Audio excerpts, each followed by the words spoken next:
Greetings, beloved brothers and sisters.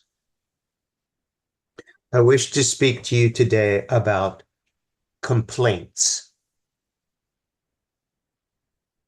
Think for a moment, if you will, about some complaint that you are holding.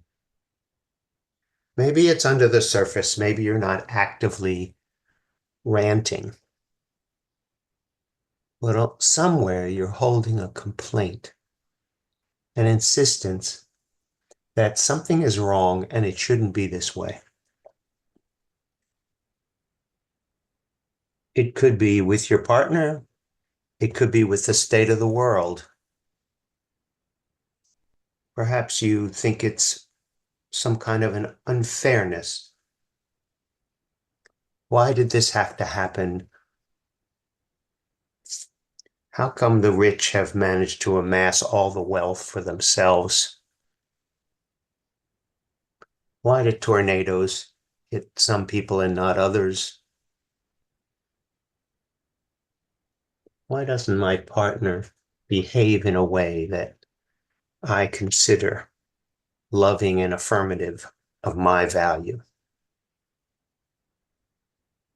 These complaints are endless and of a wide variety. What I'd like you to notice is that, first of all, when you're in a complaining mode,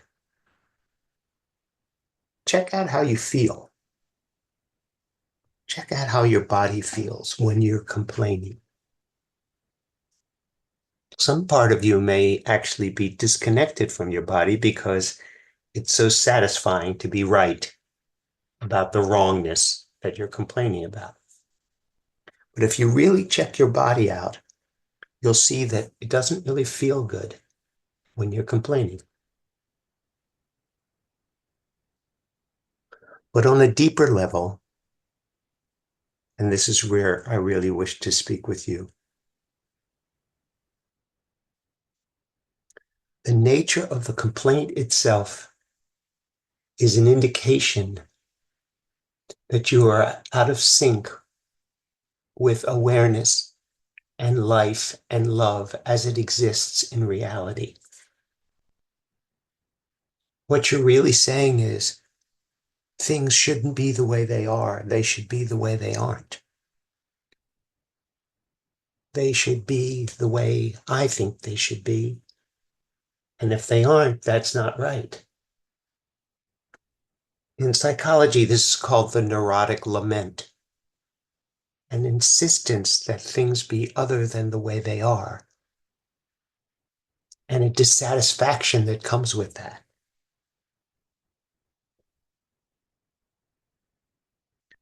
On a spiritual level, it is the essence of the tiny mad idea that people forgot to laugh at. Things can't be the way they aren't. They have to be the way they are. Not only that, it's not something that you just have to tolerate or put up with. It's a blessing.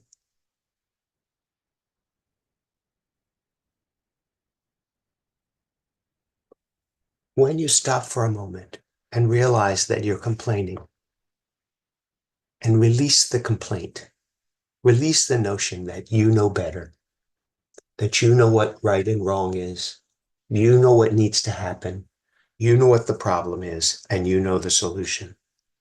Release all of that and just allow yourself to be present to this moment. You'll see that there's nothing to complain about. Moreover, you'll see that there's plenty to be rejoicing about. You will reaffirm and reconnect with who you really are and what's really going on.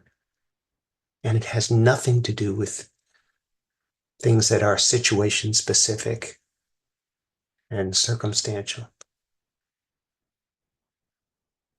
It has to do with your being.